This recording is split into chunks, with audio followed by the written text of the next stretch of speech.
नमस्कार, आप देख रहे हैं न्यूज़ वन इंडिया और आपके साथ मैं हूं अंशिका पाठक। बुलेटिन की शुरुआत करेंगे बड़ी खबर के साथ। खबर गोरखपुर से है, जहां गरीब कल्याण मेले में शामिल हुए सीएम योगी दीनदयाल उपाध्याय की प्रतिमा का माल्यार्पण किया।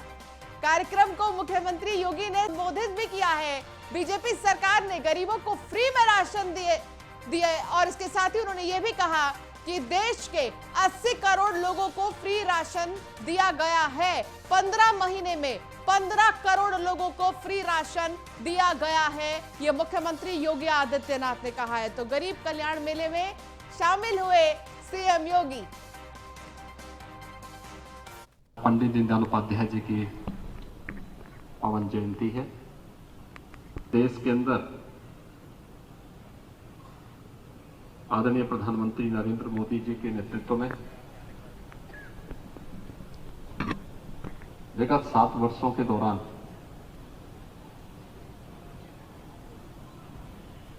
समाज के अंतिम पायदान पर बैठे हुए व्यक्ति के लिए जो लोक कल्याणकारी योजनाएं लागू हुई हैं, कहीं न कहीं अंतःकरण में उसकी प्रेरणा तोदे के प्रणेता पंडित दीनदयाल उपाध्याय जी ने ही दी थी। पंडित दीनदयाल उपाध्याय जी का स्पष्ट मत था कि हमारी योजनाओं का आधार एक संपन्न व्यक्ति नहीं बल्कि समाज के अंतिम पायदान पर बैठा हुआ व्यक्ति होना चाहिए। तो सीएम योगी आदित्यनाथ का गोंडा दौरा रद्द हो गया है। खराब मौसम के चलते ये दौरा रद्द हुआ है। आज कटरा बाजार आ रहे थे सीएम योगी। गरीब कल्याण मेले का शुभारंभ उन्हें करना था गोंडा में, लेकिन खराब मौसम की वजह से उनका यह दौरा रद्द हो गया है। गोरखपुर में ही वो मौजूद है। कल ही गोरखपुर आए थे और अभी भी वो गोरखपुर में ही मौजूद है। पंडित दीनदयाल की जयंती है और इस खास मौके पर गरीब कल्याण मेले का जो शुभारंभ है वो करना था मुख्यमंत्री योगी आदित्यनाथ को, लेकिन उनका दौरा रद्द हो गया है गोंडा का और गोरखपुर में उन्होंने इस मेले का शुभारंभ किया है। तो सीएम योगी आदित्यनाथ का गोंडा दौरा रद्द हो गया है। मुख्यमंत्री को आना था गोंडा, लेकिन खराब मौसम की वजह से ही ये दौरा रद्द हो गया। अब खबर गोरखपुर से, जहां सीएम योगी ने जनता दरबार लगाया। दूर दूर से फरियादी पहुंचे थे इस जनता दरबार में, अपनी फरियाद लेकर आए थे। मुख्यमंत्री योगी ने लोगों की समस्या को सुना। सीएम ने अधिकारियों को दिशा निर्देश दिए हैं। समस्या का समाधान तुरंत करने को कहा गया है। जो भी अधिकारी मौके पर मौजूद थे उन्हें फौरन से शिकायत पत्र दिया गया और ये कहा गया कि जल्द से जल्द उनकी समस्या का निस्तारण किया जाना चाहिए। जो भी समस्या यहाँ पर लोगों को हो रही है वो जल्द खत्म होनी चाहिए, क्योंकि दूर दूर से फरियादी आए थे जनता दरबार और मुख्यमंत्री अक्सर जनता दरबार लगाते हैं और इस जनता दरबार में जितने भी लोग पीड़ित हैं, परेशान हैं, वो आते हैं और अपने शिकायत पत्र को मुख्यमंत्री को देते हैं, अपनी समस्या बताते हैं और फिर मुख्यमंत्री अधिकारियों को निर्देश देते हैं इनकी समस्या को लेकर। और साथ ही आपको बता दें कि तुरंत उनकी समस्या का निस्तारण भी करते हैं मुख्यमंत्री योगी आदित्यनाथ।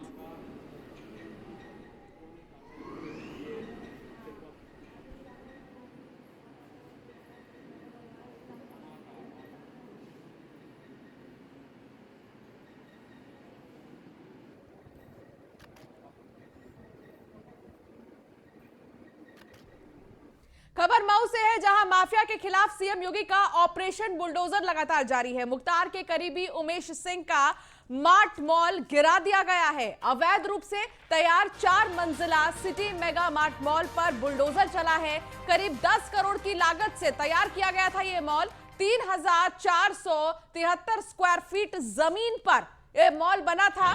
12530 स्क्वायर फीट में 4 मंजिला मॉल बना था। तो बहुत बड़ा मॉल बनाया गया था, लेकिन क्योंकि अवैध रूप से बनाया गया था इसलिए बुलडोजर चला दिया गया है। इस मॉल पर नियम को ताक पर रखकर बनाया गया था। माफिया मुख्तार के करीबी पर कार्रवाई की गई है। उन्होंने जो मॉल का निर्माण कराया था उस मॉल को ध्वस्त कर दिया गया है। मुख्तार के करीबी उमेश सिंह का मार्ट मॉल गिराया गया, जो कि 4 मंजिला था और एक बड़े अच्छे खासे जमीन पर बनाया गया था।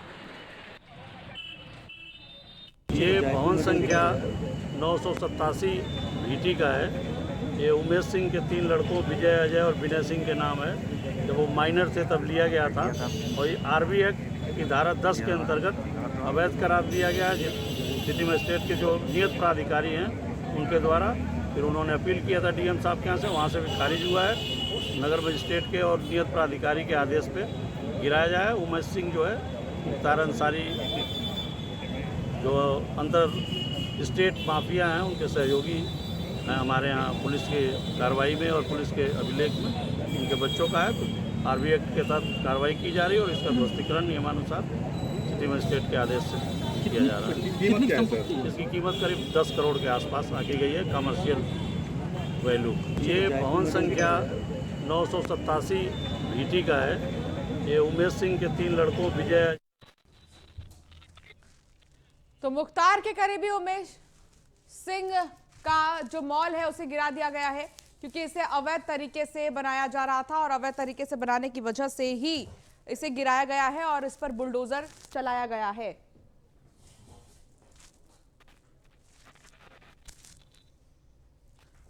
तो ये आप तस्वीर देख रहे हैं 4 मंजिला मॉल और इस 4 मंजिले मॉल को गिरा दिया गया है। अवैध तरीके से इसका निर्माण किया गया था और लगातार मुख्यमंत्री योगी आदित्यनाथ की तरफ से निर्देश दिया जा रहा है कि अगर अवैध तरीके से किसी चीज का निर्माण किया गया है तो फौरन आपको बता दें कि इस पर कार्रवाई होनी चाहिए।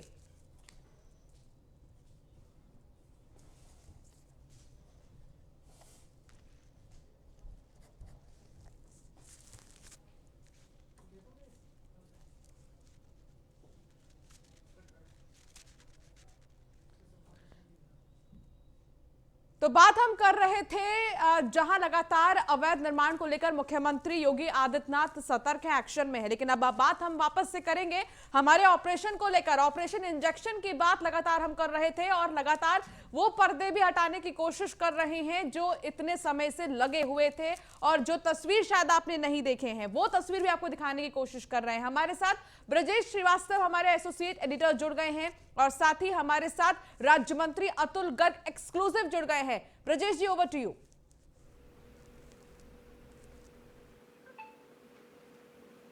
बिल्कुल, देखिए जिस तरीके से न्यूज वन इंडिया लगातार ऑपरेशन इंजेक्शन दिखा रहा है कि किस तरीके से प्राइवेट हॉस्पिटल अपना जो बायोमेडिकल वेस्ट है उसको न सिर्फ बाहर कबाड़ियों के हाथों में दे रहे हैं बल्कि जो कंपनियों को जाना चाहिए था वो नहीं जा रहा है। इस वक्त स्वास्थ्य राज्य मंत्री अतुल गर्ग जी सीधे हमारे साथ है। सर, उत्तर प्रदेश सरकार लगातार थर्ड वेव को लेकर के रोकने की जद्दोजहद में जुटी है। मुख्यमंत्री योगी आदित्यनाथ लगातार विजिट कर रहे हैं, आप लोग मौके पर जा रहे हैं, लेकिन पश्चिमी उत्तर प्रदेश के बहुत सारे अस्पतालों का ऑपरेशन हम लोगों ने दिखाया कैसे बायोमेडिकल वेस्ट को खुले में फेंका जा रहा है या फिर कबाड़ियों को दिया जा रहा है। ये जो आपने घटना दिखाई है इसको सुनकर के बहुत बड़ा मेरे को दुख हुआ है और झटका लगा है कि डॉक्टर जैसे पवित्र जो पेशा है उसके अंदर भी लोग इस तरह की लापरवाही कर रहे हैं। और तो मेरी इस बारे में DG हेल्थ से बात हुई है और उन्होंने ये कहा है कि बहुत सख्ती इस पे करनी पड़ेगी। डॉक्टरों के प्रति एक हमदर्दी का भाव रहता है कि भाई अगर कि भाई जो है वो इतना सेवा करते हैं और पिछले दिनों कोरोना काल में बहुत सारे डॉक्टर शहीद भी हुए और लोगों ने इलाज भी करा है। तो लेकिन अगर जो लोग लापरवाही कर रहे हैं उनके खिलाफ सख्त कार्रवाई होगी। सर, सबसे बड़ी बात यह है कि सवाल यहां पर डॉक्टरों की प्रतिबद्धता पर नहीं बल्कि उन अस्पताल मैनेजमेंट पर है जो चंद पैसों के लिए लोगों की जान के साथ खिलवाड़ कर रहे हैं। अगर ये जानलेवा जो है ये बायोमेडिकल जो कचरा है अगर ये बाहर जाएगा बाहर आएगा तो लोगों के लिए और ज्यादा मुसीबत और ज्यादा जानलेवा हो सकता है। जबकि अभी आपके डेंगू दूसरी समस्या आपकी जो चिंता है वो प्रासंगिक है, ऐसा नहीं है अप्रासंगिक नहीं है। इसके अंदर पूरे प्रदेश के अंदर हेल्थ विभाग की तरफ से सारी एजेंसियां नॉमिनेटेड हैं। छोटे से छोटे डॉक्टर बिना लाइसेंस के या कोई भी क्लिनिक काम नहीं करता है, उनकी समय समय पे मॉनिटरिंग भी होती है। लेकिन अपवाद स्वरूप जिन लोगों ने इसमें लापरवाही व्यक्त की है तो उनके खिलाफ हम कार्रवाई करेंगे, इस बात का मैं आपको आश्वासन देता हूं। सर, सबसे बड़ी बात यह है कि न्यूज वन इंडिया के दर्शकों को किस तरह से भरोसा जताएंगे, खासकर वो तमाम एजेंसियां जिनको आप लोगों ने कॉन्ट्रैक्ट दिए थे, जिनको आप लोगों ने लगाया था ताकि वो बायोमेडिकल जो कचरा है इसको डिस्पोज ऑफ कर सके, और वो केवल कागजों पर केवल आपको एनओसी जारी कर रही हैं अस्पतालों को, उनके खिलाफ किस तरह की कार्रवाई करेंगे, क्या आश्वासन? FIR करेंगे, सख्त कार्रवाई करेंगे, छोड़ेंगे नहीं किसी को भी। ठीक है, इस बात का हम आश्वासन सरकार की तरफ से आपको दे रहे हैं। बहुत बहुत शुक्रिया। तो बिल्कुल ये थे अतुल गर्ग जी, जिन्होंने साफ तौर पर आश्वासन दिया है कि किसी को भी सरकार बख्शेगी नहीं, क्योंकि ना तो मुख्यमंत्री योगी आदित्यनाथ ना तो वो खुद कहीं से भी कुताही बरतते हैं और किसी को भी इस तरीके से लोगों की जान के साथ खिलवाड़ नहीं करने देंगे। तो अतुल गर्ग जी का साफ तौर पर आश्वासन है कि उन तमाम दोषी एजेंसियों पर, उन अस्पतालों के खिलाफ FIR दर्ज होगी।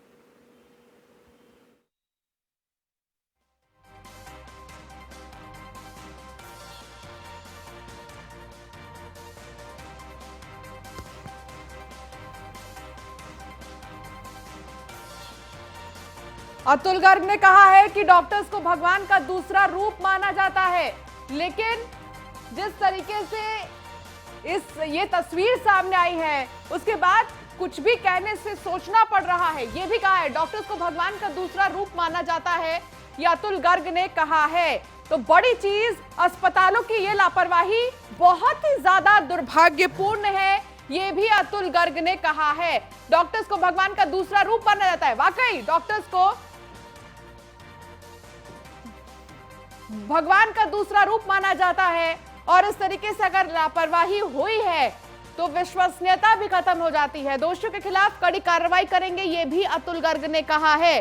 तो ये राज्य मंत्री है, स्वास्थ्य राज्य मंत्री अतुल गर्ग, जिनसे एक्सक्लूसिव बातचीत कर रहे थे हमारे एसोसिएट एडिटर ब्रजेश श्रीवास्तव। और बातचीत के दौरान अतुल गर्ग ने क्या कहा ये हम आपको दिखा रहे हैं। अस्पतालों की ये लापरवाही बहुत दुर्भाग्यपूर्ण है, ये अतुल गर्ग ने कहा है। तो अतुल गर्ग की तरफ से ये बड़ा बयान सामने आया है और उन्होंने ये कहा है कि दोषियों के खिलाफ कड़ी से कड़ी कार्रवाई होनी चाहिए, दोषियों के खिलाफ FIR दर्ज कराएंगे, ये भी कहा है अतुल गर्ग ने। तो एक्सक्लूसिव बातचीत में अतुल गर्ग ने क्या कुछ कहा ये तो आपने सुन ही लिया, लेकिन लगातार हम बने रहेंगे, करेंगे बड़ी खबर की ओर लखनऊ से, जहां जातीय जनगणना पर अखिलेश के सवाल ट्वीट कर यूपी सरकार पर निशाना साधा है। अखिलेश यादव ने बीजेपी सरकार ने जातीय जनगणना को ठुकरा दिया है, अन्य पिछड़ा वर्ग बीजेपी गिनना नहीं चाहती, जनसंख्या अनुरूप हक नहीं देना चाहती बीजेपी शुरू से ही सामाजिक न्याय की विरोधी है। तो ये देखिए, ये ट्वीट है, अखिलेश यादव ने किया है ये ट्वीट, और उन्होंने भारतीय जनता पार्टी पर निशाना साधा है। उन्होंने लिखा है कि बीजेपी सरकार ने लंबे समय से चली आ रही ओबीसी समाज की जनगणना की मांग को ठुकराकर साबित कर दिया है कि वो अन्य पिछड़ा वर्ग को गिनना नहीं चाहती, क्योंकि वो ओबीसी को जनसंख्या के अनुरूप नहीं मानना चाहती है और उनको ये नहीं समझना चाहती है। तो ये ट्वीट किया गया है अखिलेश यादव की तरफ से, ट्वीट कर यूपी सरकार पर निशाना साधा है अखिलेश यादव ने, और जनगणना को लेकर बाकायदा ट्वीट कर कहा है कि ओबीसी को गिनना ही नहीं चाहती भारतीय जनता पार्टी। तो ट्वीट कर निशाना साधा गया है सरकार पर। समाजवादी पार्टी की तरफ से अखिलेश यादव ने ट्वीट किया है और सरकार पर उन्होंने निशाना साधा है। उनके ट्वीट में क्या कुछ लिखा है ये भी हम आपको दिखा रहे हैं लगातार। उन्होंने लिखा कि जातीय जनगणना पर सरकार चाहती ही नहीं बात करना, ओबीसी को गिनना ही नहीं चाहती सरकार, ये भी कहना है उनका। बीजेपी सरकार ने जातीय जनगणना को ठुकराया है, अन्य पिछड़ा वर्ग बीजेपी गिनना नहीं चाहती, जनसंख्या अनुरूप हक नहीं देना चाहती बीजेपी शुरू से ही सामाजिक न्याय की विरोधी है। तो ये ट्वीट किया है अखिलेश यादव ने और सीधे सरकार पर निशाना साधा है। तो अखिलेश यादव ने ट्वीट कर निशाना साधा है।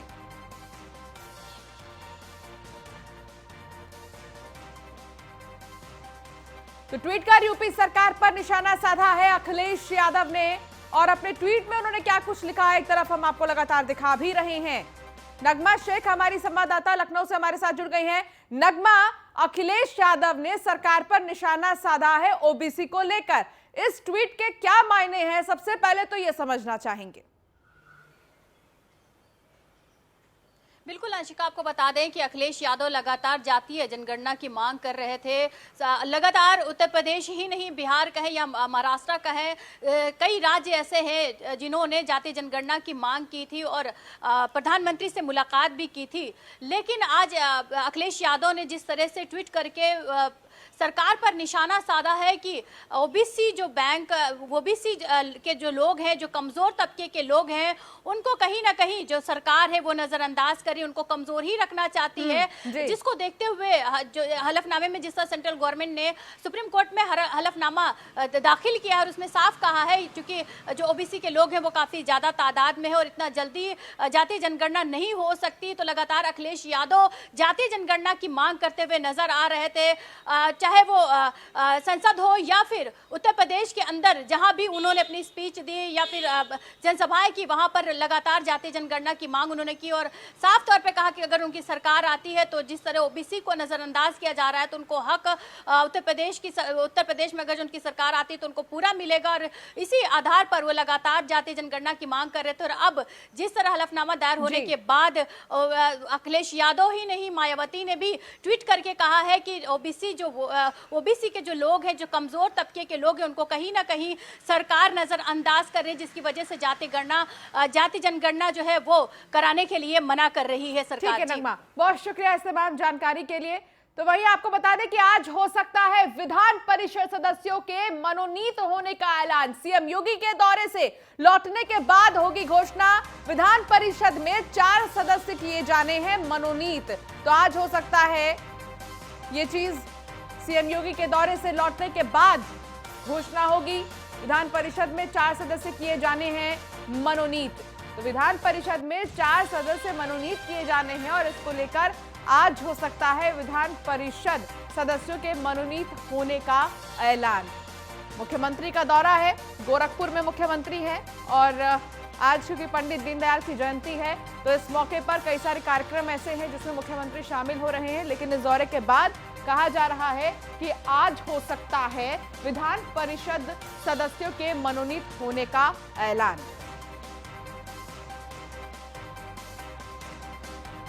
तो सीएम योगी दौरे पर है गोरखपुर के। गोरखपुर में मुख्यमंत्री कल ही मौजूद थे, पहुंच गए थे और आज भी गोरखपुर में ही है। लेकिन जैसे ही ये दौरा उनका खत्म होगा, कहा जा रहा है विधान परिषद सदस्यों के मनोनीत होने का ऐलान भी हो सकता है। मनीष मिश्रा हमारे साथ, हमारे संवाददाता जुड़ गए हैं ज्यादा जानकारी के साथ। मनीष, क्या कुछ जानकारी मिल रही है विधान परिषद सदस्यों के मनोनीत को लेकर, क्या आज ऐलान हो सकता है? जी हाँ, निश्चित तौर से आपको बता दूं कि इसका हालांकि औपचारिक अभी ऐलान नहीं हुआ है, पर माना ये जा रहा है कि जो मोहर है नामों पे वो मोहर लग गई है। जब धर्मेंद्र प्रधान जो चुनाव प्रभारी है वो यहाँ पे आए थे और कोर कमेटी मीटिंग हुई थी 5 कालिदास मार्ग पे, जहाँ पे मुख्यमंत्री सहित तमाम संगठन के लोग मौजूद थे। उसके बीच में जो मनोनीत के नाम हैं जो विधान परिषद के, उनके नाम पे मोहर लगी है। हालांकि राज्यपाल आनंदीबेन पटेल इस समय बाहर अपने 3 दिवसीय दौरे के बाहर थी। आज उनका लखनऊ आगमन है और साथ ही साथ मुख्यमंत्री योगी आदित्यनाथ भी गोरखपुर के दौरे पे थे। हालांकि उनका कोंडा का दौरा भी था जो कि खराब मौसम से रद्द हो गया है और माना जा रहा है कि 2 से 3 बजे के बीच में मुख्यमंत्री भी लखनऊ आ जाएंगे। तो ये माना जा रहा है कि शाम को हो सकता है कि राज्यपाल से मिलके उनको नाम जो मनोनीत है उनकी सूची दी जा सकती है, जिसका औपचारिक घोषणा हो जाएगी। तो ये माना जा रहा है कि आनंदीबेन पटेल अपना दौरा करके लखनऊ आएंगी। साथ ही साथ जब मुख्यमंत्री आएंगे तो उसके बाद हो सकता है कि राजभवन में एक मुलाकात हो, उसमें नामों की जो लिस्ट है वो सौंप दी जाएगी। जी चलिए मनीष, बहुत शुक्रिया इस तमाम जानकारी के लिए।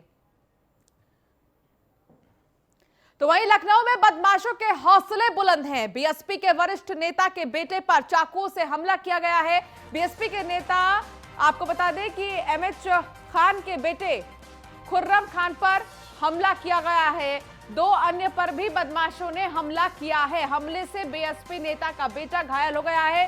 गोमती नगर के विभूति खंड में वारदात को अंजाम दिया गया है। तो बीएसपी के नेता एमएच खान के बेटे खुर्रम खान पर हमला किया गया है। आखिर यह हमलावर कौन थे, इस बारे में अभी तक जानकारी नहीं मिली है, लेकिन पुलिस क्योंकि इस पूरे मामले की जांच में जुट गई है। हालांकि सवाल ये उठाया जा रहा है कि बिल्कुल भी सेफ्टी नहीं है और कानून का डर नहीं है बदमाशों में। फिलहाल इस पूरे मामले को लेकर तहकीकात की जा रही है। तो लखनऊ में बदमाशों के हौसले बुलंद हैं। बीएसपी के वरिष्ठ नेता के बेटे पर चाकुओं से हमला किया गया है। बीएसपी के नेता एमएच खान के बेटे खुर्रम खान पर हमला किया गया है।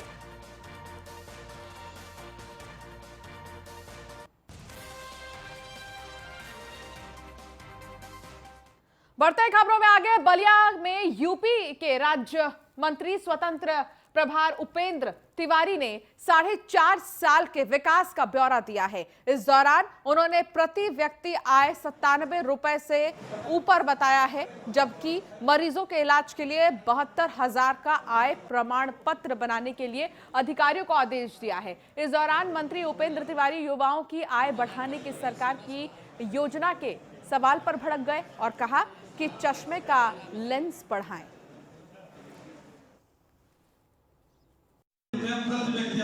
यही तो हम भी कर रहे हैं। इलाज के उसमें 46,080 रुपए सरकार की व्यवस्था में, लेकिन हमने विशेष रूप से आग्रह किया कि अगर कोई मरीज है उसके साथ संवेदना होनी चाहिए। ये योगी जी की सरकार आने के पहले यह आय 24,000 रुपए थी, अखिलेश यादव की सरकार में। यह योगी जी की सरकार ने 24,000 से लेकर सीधे 46,000 बढ़ाया कि 46,080 रुपए से कम का लोगों का होगा तो पेंशन मिलेगा। विधवा पेंशन के लिए 2 लाख रुपए की धनराशि बढ़ा दी गई। 2 लाख में किसी की परिवार की माताएं बहनें विधवा पेंशन ले सकते हैं। उसी तरीके से मैंने जिला प्रशासन से आग्रह और निर्देश दिया कि अगर कहीं मरीज होगा तो उसके साथ सहानुभूति बरतते हुए 32,000 से कम का बनाया जाए ताकि उसको इलाज की सुविधा मिल सके। और खबर नोएडा से, जहां आम्रपाली ग्रैंड सोसाइटी के होम बायर्स के 72 करोड़ का गबन का मामला, सुप्रीम कोर्ट ने बड़े पैमाने पर की धोखाधड़ी की पुष्टि। ग्रेटर नोएडा अथॉरिटी की कार्यशैली पर बड़े सवाल खड़े किए गए हैं। RWA ने अथॉरिटी से गुहार लगाई है। 72 करोड़ रुपए वापस लेने के लिए गुहार लगाई गई है। वकील के सिंह ने इसका खुलासा किया है। तो बड़ा मामला है और इस पूरे मामले में अब गुहार लगाई गई है। 72 करोड़ रुपए वापस लेने के लिए गुहार लगाई गई है।